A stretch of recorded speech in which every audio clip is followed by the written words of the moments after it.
नमस्कार दोस्तों, आप सभी का स्वागत है आपके अपने YouTube चैनल पर।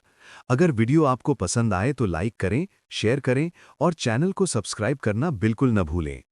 आप सुन रहे हैं केस नंबर 178।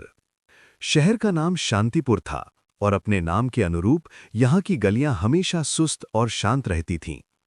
ऊंची पहाड़ियों के नीचे बसे इस शहर में साल के ज्यादातर महीने धुंध छाई रहती थी।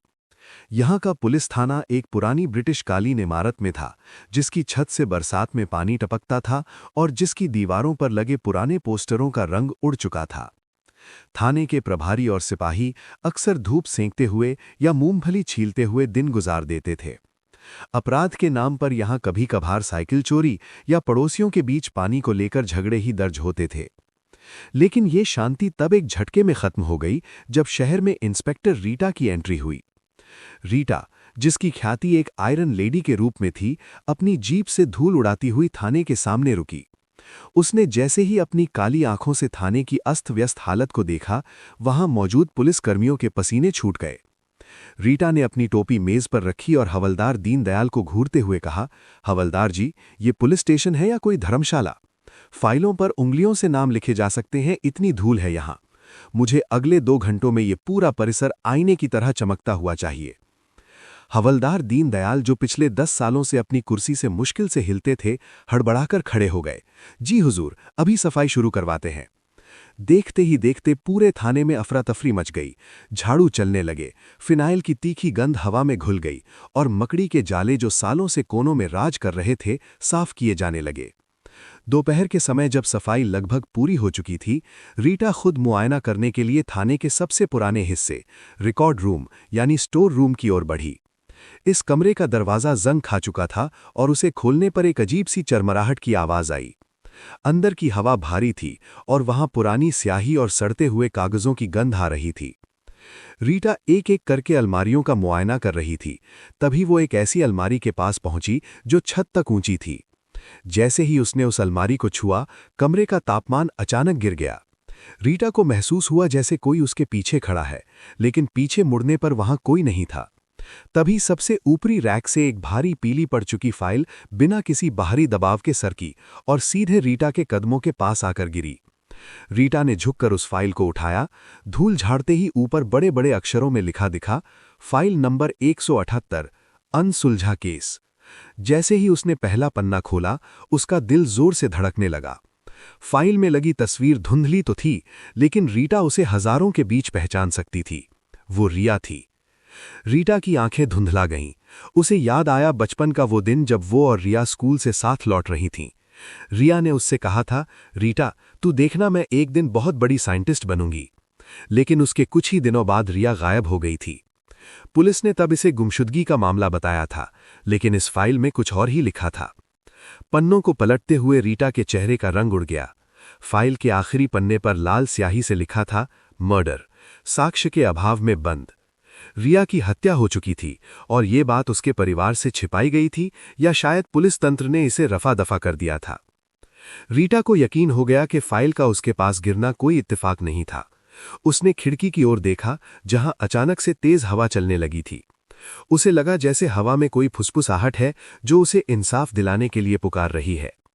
रीटा ने फाइल को अपने सीने से लगा लिया और खुद से वादा किया, रिया, अगर तेरी रूह ने मुझे यहां तक बुलाया है तो मैं तुझे इंसाफ दिलाकर ही दम लूंगी। अब फाइल नंबर 178 बंद नहीं होगी, बल्कि ये कातिलों की बर्बादी की इबारत लिखेगी। फाइल नंबर 178 को अपने बैग में रखकर रीटा जब थाने से बाहर निकली तो शाम की धुंध शहर को अपनी आगोश में ले रही थी। उसका पहला पड़ाव था रिया का पुराना घर। वो घर जो कभी हंसी मजाक से गूंजता था, अब एक खंडहर जैसी खामोशी ओढ़े हुए था। दरवाजे की घंटी बजाते ही एक कमजोर और कांपती हुई आवाज आई, कौन है? दरवाजा खुला और सामने रिया की मां खड़ी थीं। उनकी आंखों की रोशनी जैसे आंसू बहाते बहाते धुंधला गई थी। रीटा ने जब अपना परिचय दिया और रिया का नाम लिया तो बूढ़ी मां के हाथ कांपने लगे। रीटा ने उन्हें सोफे पर बिठाया और धीरे से कहा, माँ जी, मुझे रिया की फाइल मिली है। मुझे सच पता चल गया है कि वो गायब नहीं हुई थी, उसकी हत्या की गई थी। ये सुनते ही घर की दीवारें जैसे चीख उठीं। रिया के पिता जो कोने में एक पुरानी कुर्सी पर बैठे थे, उनकी आंखों से झरझर आंसू बहने लगे। उन्होंने बताया कि कैसे उस समय के पुलिस अधिकारियों ने उन्हें डरा धमकाकर चुप करा दिया था और कहा था कि रिया भाग गई है। रीटा ने उनका हाथ थामकर कसम खाई, ये वर्दी अब सिर्फ नौकरी का जरिया नहीं है माँ जी, ये रिया को इंसाफ दिलाने का हथियार है। मुझे बताइए वो आखिरी बार कहाँ देखी गई थी। पिता ने कांपती आवाज में एक पुराना पता बताया, सिटी लाइफ हॉस्पिटल। अगली सुबह रीटा सूरज निकलने से पहले ही अपनी जीप लेकर उस पुराने हॉस्पिटल की ओर निकल पड़ी। ये हॉस्पिटल शहर के मुख्य हिस्से से काफी दूर घने जंगलों के मुहाने पर स्थित था। रास्ते में सिपाही ने बताया, मैम, यहाँ लोग दिन में भी आने से डरते हैं। कहते हैं कि यहाँ उन नर्सों की आत्माएं आज भी भटकती हैं जो उस आग में जल मरी थीं। रीटा इन बातों पर विश्वास नहीं करती थी, लेकिन जैसे ही वो अस्पताल के गेट पर पहुंची, उसे एक अजीब सी भारीपन का एहसास हुआ। अस्पताल की विशाल इमारत अब काली और जर्जर हो चुकी थी। लोहे के गेट पर जंग लग चुका था और चारों ओर झाड़ियां उगाई थीं। अस्पताल के अंदर कदम रखते ही सड़े हुए मांस और जले हुए कपड़ों की एक धुंधली सी गंध आज भी महसूस की जा सकती थी। रीटा टॉर्च लेकर गलियारों में घूमने लगी। टूटे हुए स्ट्रेचर, बिखरी हुई दवाइयों की बोतलें और दीवारों पर खून जैसे काले धब्बे, सब कुछ किसी डरावनी फिल्म जैसा था। तभी उसे फर्श पर कुछ चमकता हुआ दिखा। वो एक छोटा सा लॉकेट था जिस पर आर लिखा था। ये रिया का लॉकेट था। रीटा का कलेजा मुंह को आ गया। वो समझ गई कि रिया इसी इमारत के किसी अंधेरे कोने में दम तोड़ चुकी थी। अस्पताल से लौटने के बाद रीटा सीधे जिला कलेक्टर कार्यालय पहुंची। उसने वहां के पुराने रिकॉर्ड्स खंगालने शुरू किए। घंटों की मेहनत के बाद उसे अस्पताल अग्निकांड की ओरिजिनल रिपोर्ट मिली। रिपोर्ट में लिखा था कि आग शॉर्ट सर्किट से लगी थी, लेकिन रीटा की पारखी नजर ने कुछ और ही पकड़ लिया। रिपोर्ट पर हस्ताक्षर करने वाला फायर ऑफिसर और उस समय का केस इन्वेस्टिगेटर दोनों ही आग लगने के 1 महीने के भीतर रिटायर होकर विदेश चले गए थे। ये कोई संयोग नहीं था। रीटा ने जब अस्पताल के स्टाफ रजिस्टर की जांच की तो पता चला कि उस दिन ड्यूटी पर मौजूद 12 नर्सों में से किसी का भी शव उनके परिवार को नहीं सौंपा गया था। उन्हें सामूहिक रूप से लापता घोषित कर दिया गया था। रीटा को अपनी सहेली के स्कूल के पुराने रिकॉर्ड से पता चला कि रिया एक अत्यंत प्रतिभाशाली छात्रा थी। वो एक खास किस्म के केमिकल रिएक्शन पर प्रोजेक्ट बना रही थी और इसी सिलसिले में वो अस्पताल की लैब गई थी, जहां उसकी सहेली की बड़ी बहन नर्स मैरी काम करती थी। मैरी ने ही उसे बुलाया था क्योंकि उसे अस्पताल के अंदर कुछ गलत होते हुए दिख रहा था और वो चाहती थी कि कोई पढ़ा लिखा व्यक्ति इसे समझे। रीटा ने जब नर्स मैरी के पुराने घर का पता लगाया तो वहां उसे मैरी की छोटी बहन मिली। उसने रोते हुए बताया, मैम, मेरी दीदी बहुत डरी हुई थी। उसने आखिरी फोन पर कहा था कि अस्पताल का मालिक मिस्टर खन्ना मरीजों के साथ कुछ ऐसा कर रहा है जो कानूनन अपराध है। उसने रिया को सबूत जुटाने में मदद करने के लिए बुलाया था क्योंकि रिया कैमरों और कोडिंग के बारे में जानती थी। अब तस्वीर साफ हो रही थी।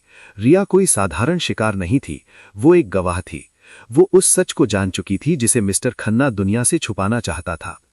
रीटा ने अपनी डायरी में कुछ मुख्य बिंदु लिखे। मिस्टर खन्ना, अस्पताल का मालिक जो अब विदेश में एक पावरफुल बिजनेसमैन है। आग का रहस्य, क्या आग सबूत मिटाने के लिए जानबूझकर लगाई गई थी? लापता गवाह, रिया और नर्स मैरी के पास ऐसे क्या सबूत थे? तभी रीटा के फोन पर एक अनजान नंबर से मैसेज आया, पीछे मुड़कर मत देखना इंस्पेक्टर, वरना अगला नंबर फाइल 179 का होगा। रीटा मुस्कुराई। उसे डर नहीं लगा बल्कि सुकून मिला। उसे पता चल गया था कि उसके दुश्मन जाग चुके हैं और इसका मतलब था कि वो सही रास्ते पर है। उसने अपनी पिस्तौल चेक की और जीप स्टार्ट की। अब उसे उस शिकारी के पास जाना था जिसने उसकी सहेली के सपनों को आग के हवाले कर दिया था।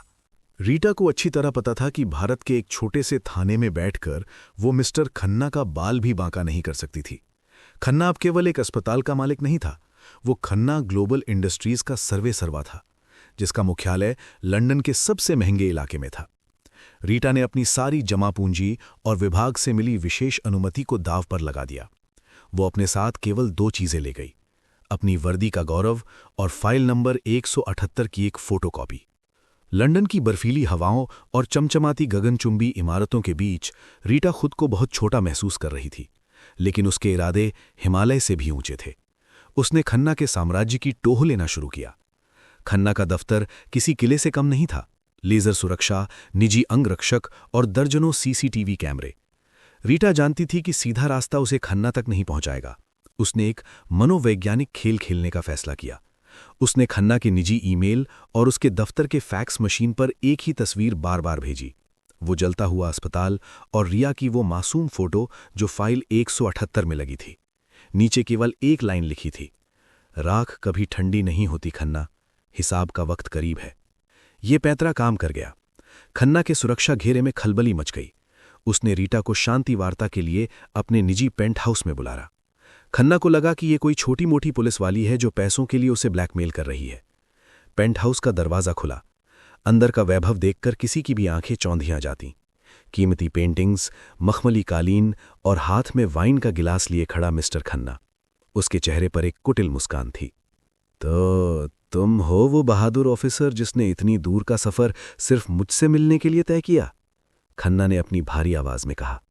रीटा ने उसकी आंखों में आंखें डालकर कहा, मैं मिलने नहीं, तुम्हें ये याद दिलाने आई हूं कि 12 साल पहले तुमने जिस आग को सुलगाया था उसकी तपिश आज भी महसूस की जा सकती है। रिया की मौत का हिसाब अभी बाकी है। खन्ना जोर से हंसा। रिया? कौन रिया? उस आग में तो सैकड़ों लोग मरे थे। कानून सबूत मांगता है इंस्पेक्टर, और सबूत तो उस दिन राख बन गए थे। तुम यहां सिर्फ अपना वक्त बर्बाद कर रही हो। उसने मेज पर एक ब्लैंक चेक रख दिया। अपनी कीमत लिखो और वापस जाकर अपनी छोटी सी नौकरी बचाओ, वरना लंदन की गलियां अजनबियों के लिए बहुत खतरनाक होती हैं। रीटा ने उस चेक को उठाया, उसके टुकड़े टुकड़े किए और खन्ना के चेहरे पर उछाल दिए। तुमने रिया को जलाया, तुमने उस अस्पताल को जलाया, लेकिन तुम उस फाइल को नहीं जला पाए जो खुद चलकर मेरे पास आई। वो रूहानी इशारा था खन्ना। अब ये जंग सिर्फ कानून की नहीं, मेरी और तुम्हारी है। खन्ना का चेहरा गुस्से से लाल हो गया। उसने अपने अंगरक्षकों को इशारा किया। रीटा को वहां से बाहर निकाल दिया गया, लेकिन बाहर निकलते समय उसके चेहरे पर एक जीत की मुस्कान थी। उसने बातचीत के दौरान खन्ना की मेज के नीचे एक छोटा सा ऑडियो बग यानी रिकॉर्डिंग डिवाइस बड़ी सफाई से चिपका दिया था। उस रात रीटा अपने होटल के कमरे में बैठकर हेडफोन लगाकर खन्ना की बातें सुन रही थी। अचानक खन्ना की आवाज सुनाई दी। वो किसी खास आदमी से फोन पर बात कर रहा था। वो पुलिस वाली बहुत ज्यादा जानती है, उसे नहीं पता कि अस्पताल के नीचे क्या दबा है। अगर उसने सेक्टर बी के बारे में पता लगा लिया तो हम सब बर्बाद हो जाएंगे। जाओ और उस अस्पताल के बचे हुए मलबे को हमेशा के लिए खत्म कर दो। रीटा के कान खड़े हो गए। Sector B? अस्पताल में ऐसा क्या था जो आग से नहीं चला? उसे समझ आ गया कि अस्पताल के खंडहरों में अभी भी कोई ऐसा राज दफन है जो खन्ना के साम्राज्य की नींव हिला सकता है। उसने तुरंत भारत वापस लौटने का टिकट बुक किया। उसे उस खंडहर में वापस जाना था, लेकिन इस बार पुलिस की हैसियत से नहीं, बल्कि एक जासूस की हैसियत से। ये कहानी का वो पड़ाव है जहां रहस्य की परतें फटने लगती हैं और डर का सामना साहस से होता है। लंदन की फ्लाइट से उतरते ही रीटा के चेहरे पर थकान नहीं, बल्कि एक अजीब सी बेचैनी थी। खन्ना के शब्दों ने उसके दिमाग में एक हलचल पैदा कर दी थी। Sector B. उसने बिना वक्त गवाए अपनी टीम को इकट्ठा किया, लेकिन इस बार उसने किसी बड़े अधिकारी को सूचना नहीं दी, क्योंकि उसे शक था कि विभाग के अंदर भी खन्ना के जासूस हो सकते हैं। आधी रात का वक्त था। आसमान में काले बादलों ने चांद को ढक लिया था। रीटा, हवलदार दीनदयाल और 2 वफादार सिपाहियों के साथ उस जले हुए अस्पताल के खंडहरों में दोबारा दाखिल हुई। चारों ओर झींगुरों की आवाज और पुरानी लकड़ी के चटकने की आवाजें आ रही थीं। रीटा के हाथ में एक हाई बीम टॉर्च और एक मेटल डिटेक्टर था। मैम, यहां आना खतरे से खाली नहीं है। खन्ना के आदमी यहां कभी भी पहुंच सकते हैं, दीनदयाल ने कांपती आवाज में कहा। रीटा ने इशारा किया कि सब शांत रहें। वो अस्पताल के उत्तर पूर्वी कोने की ओर बढ़ी, जहां नक्शे के हिसाब से मुर्दाघर यानी मॉर्ग हुआ करता था। घंटों की मशक्कत के बाद जब मेटल डिटेक्टर एक खास जगह पर जोर जोर से बीप करने लगा तो रीटा रुक गई। वहां एक भारी कंक्रीट का स्लैब था जिसके ऊपर बरसों का मलबा जमा था। टीम ने मिलकर पत्थर हटाए। नीचे एक लोहे का गोल हैंडल लगा हुआ था। जैसे ही रीटा ने उस हैंडल को घुमाया, एक भारी चरमराहट के साथ जमीन का एक हिस्सा नीचे धंस गया। सामने अंधेरी सीढ़ियां थीं जो पाताल की ओर जा रही थीं। हवा इतनी जहरीली और ठंडी थी कि सबका दम घुटने लगा। रीटा ने मास्क पहना और टॉर्च की रोशनी नीचे फेंकी। ये वही सेक्टर बी था, एक ऐसा सीक्रेट चेंबर जिसे आग की लपटें भी नहीं छू पाई थीं, क्योंकि ये पूरी तरह कंक्रीट और स्टील से बना था। चेंबर के अंदर का नज़ारा देखकर रीटा का खून जम गया। वहां कई छोटे छोटे केबिन बने थे जिनमें हाईटेक कैमरे और रिकॉर्डिंग डिवाइसेस लगे थे। अलमारियों में सैकड़ों पेन ड्राइव और हार्ड डिस्क करीने से रखी गई थीं। ये कोई अस्पताल नहीं, बल्कि एक ब्लैकमेलिंग फैक्ट्री थी। रीटा एक मुख्य कंप्यूटर टेबल के पास पहुंची। वहां एक धूल से भरा वीडियो कैमरा रखा था। उसने कांपते हाथों से उसकी बैटरी बदली और उसे चालू किया। कैमरे की स्क्रीन पर आखिरी रिकॉर्ड की गई क्लिप चलने लगी। तारीख थी 14 अक्टूबर, वही रात जब अस्पताल में आग लगी थी। स्क्रीन पर रिया नजर आई। वो अपनी नर्स दीदी के लिए एक पार्सल लेकर उस गुप्त रास्ते से अंदर आ गई थी। उसने देखा कि मिस्टर खन्ना और उसके डॉक्टर एक बेहोश महिला मरीज का वीडियो बना रहे थे। रिया की चीख निकल गई। खन्ना ने पीछे मुड़कर देखा। उसकी आंखों में वो दरिंदगी थी जिसे देखकर रिया पीछे हटने लगी। वो चिल्लाई, मैं सबको बता दूंगी, मैं पुलिस के पास जाऊंगी। खन्ना ने उसे पकड़ लिया और एक कमरे में धकेल दिया। वीडियो में खन्ना के शब्द साफ सुनाई दिए, इस लड़की ने सब देख लिया है, अब न गवाह बचेगा न सबूत, आग लगा दो इस पूरी इमारत को। वीडियो के अंत में गलियारे में धुआं और आग की लपटें दिखाई दे रही थीं। रिया उस बंद कमरे के दरवाजे को पीट रही थी। रीटा, मुझे बचा लो, रीटा। वो अपनी सबसे अच्छी दोस्त को पुकार रही थी, जबकि रीटा उस समय अपने घर में बेखबर सो रही थी। ये देखकर रीटा के सब्र का बांध टूट गया। वो वहीं फर्श पर बैठकर फूट फूट कर रोने लगी। उसकी सहेली को सिर्फ इसलिए मार दिया गया क्योंकि वो सच के साथ खड़ी थी। उसे एहसास हुआ कि जिस फाइल नंबर 178 को वो एक केस समझ रही थी, वो दरअसल रिया की आखिरी उम्मीद थी, जो सालों से इस अंधेरे में उसका इंतजार कर रही थी। तभी चेंबर के ऊपर शोर सुनाई दिया। खन्ना के गुर्गे वहां पहुंच चुके थे। उन्हें जिंदा मत छोड़ना, साहब का हुक्म है। ऊपर से गोलियों की आवाज आई। रीटा ने तुरंत अपनी आंखों के आंसू पोंछे और अपनी पिस्तौल निकाल ली। दीनदयाल, पेनड्राइव उठाओ और पिछवाड़े के रास्ते से निकलो, मैं इन्हें रोकती हूं। अब रीटा एक पुलिस ऑफिसर नहीं, बल्कि एक घायल शेरनी थी जिसे अपनी सहेली का बदला लेना था। चेंबर की तंग गलियों में गोलियों की गड़गड़ाहट गूंज उठी। रीटा ने अपनी जान हथेली पर रख ली थी, क्योंकि अब उसके पास वो ब्रह्मास्त्र था जो खन्ना के साम्राज्य को राख कर सकता था। अस्पताल के तहखाने में गोलियों की गूंज और बारूद की गंध भर गई थी। खन्ना के गुर्गों ने चेंबर को चारों तरफ से घेर लिया था। रीटा ने अपनी टीम को सुरक्षित निकालने के लिए खुद को आग की लाइन में झोंक दिया। वो एक पुराने कंक्रीट के खंभे के पीछे छिपी थी और उसकी पिस्तौल की हर गोली सटीक निशाने पर लग रही थी। पेन ड्राइव लेकर भागो दीनदयाल, इसे किसी भी कीमत पर न्यूज चैनलों तक पहुंचाना है, रीटा चिल्लाई। जब गोलियां खत्म होने को आईं तो रीटा को लगा कि शायद आज उसकी कहानी भी यहीं खत्म हो जाएगी। तभी एक अजीब घटना घटी। चेंबर की लाइटें अचानक भड़कने लगीं और एक जोरदार धमाका हुआ, जैसे कोई अदृश्य शक्ति कमरे में दाखिल हुई हो। हमलावरों की आंखों के सामने अचानक धुआं छा गया और उन्हें वो चीखें सुनाई देने लगीं जो 12 साल पहले इसी आग में दबी थीं। अपराधी डर के मारे बदहवास होकर भागने लगे। रीटा को ऐसा लगा जैसे कोई उसे रास्ता दिखा रहा हो। वो सुरक्षित बाहर निकलने में कामयाब रही। रीटा जानती थी कि अगर वो सीधे मुख्यालय गई तो खन्ना के पालतू अधिकारी सबूत मिटा देंगे। उसने शहर के सबसे बड़े न्यूज चैनल का दफ्तर का रुख किया। वहां उसने लाइव प्रसारण की मांग की। जब न्यूज एंकर ने मना किया तो रीटा ने अपनी सर्विस रिवॉल्वर मेज पर रख दी और कहा, आज या तो ये देश एक मासूम की चीख सुनेगा या एक ईमानदार अफसर का इस्तीफा देखेगा। कैमरा ऑन हुआ।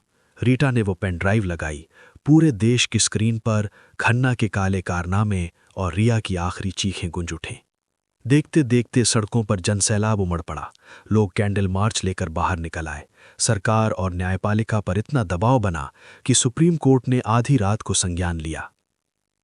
लंदन में बैठे खन्ना को लगा कि वो बच जाएगा, लेकिन इंटरपोल की मदद से उसे उसके अपने ही घर से घसीटते हुए गिरफ्तार किया गया। उसके सभी व्यापारिक साम्राज्य ताश के पत्तों की तरह ढह गए। केस का ट्रायल केवल 1 महीने चला। रीटा ने फाइल नंबर 178 को सबूत के तौर पर पेश किया। जब अदालत में रिया का वो आखिरी वीडियो चला तो जज की आंखों में भी आंसू थे। मिस्टर खन्ना को क्रूरतम हत्या और मानव तस्करी के लिए फांसी की सजा सुनाई गई। अदालत से बाहर निकलते समय रिया के बूढ़े माता पिता ने रीटा को गले लगा लिया। उनकी सिसकियां अब दुख की नहीं बल्कि सुकून की थीं।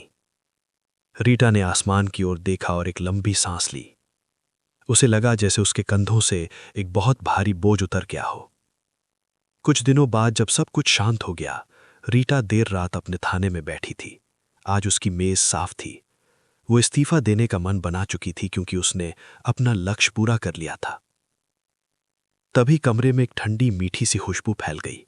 ये वही चमेली की खुशबू थी जो रिया को बचपन में बहुत पसंद थी। रीटा की मेज पर एक खाली सफेद कागज रखा था। अचानक वहां रखा फाउंटेन पेन अपने आप ऊपर उठा। रीटा की सांसें थम गईं। उसने देखा कि पेन बिना किसी इंसानी हाथ के कागज पर तेजी से चल रहा है। कागज पर सुनहरे अक्षरों में लिखा गया, thank you my friend Rita, आज मैं आजाद हूं। मेरी चीखें अब खामोश हो गई हैं क्योंकि तुमने उन्हें पूरी दुनिया को सुना दिया। हमेशा ऐसे ही रहना। जैसे ही पेन रुका, खिड़की से एक तेज हवा आई और कागज रीटा के चेहरे से टकराया। उसे ऐसा महसूस हुआ जैसे किसी ने उसकी पेशानी को प्यार से चूमा हो। रीटा की आंखों से खुशी के आंसू बह निकले। उसने उस कागज को चूम लिया। रीटा ने अपना इस्तीफा फाड़ दिया। उसे समझ आ गया कि रिया ने उसे यहां सिर्फ बदला लेने के लिए नहीं, बल्कि दूसरों की रिया बनने के लिए भेजा था। उसने फाइल नंबर 178 को सुरक्षित रूप से सॉल्व्ड सेक्शन में रख दिया। आज भी जब कभी शांतिपुर के थाने में कोई मुश्किल केस आता है तो लोग कहते हैं कि इंस्पेक्टर रीटा की मदद के लिए एक अदृश्य साया हमेशा साथ रहता है। जुर्म की दुनिया की वो काली परछाई अब एक उजाले में बदल चुकी थी। दोस्तों, उम्मीद करता हूं कि आज की कहानी आपको अंत तक बांधे रखने में सफल रही होगी। अगर डर की ये दास्तान आपको पसंद आई हो तो लाइक जरूर करें और इसे अपने दोस्तों के साथ साझा करें। ऐसे ही रहस्यमयी और दिल दहला देने वाली कहानियों के लिए चैनल को सब्सक्राइब करना ना भूलें। फिर मिलेंगे एक और कहानी के साथ, लेकिन तब तक के लिए सावधान रहिए, अपना और अपने अपनों का ख्याल रखिए। जय हिंद, जय भारत।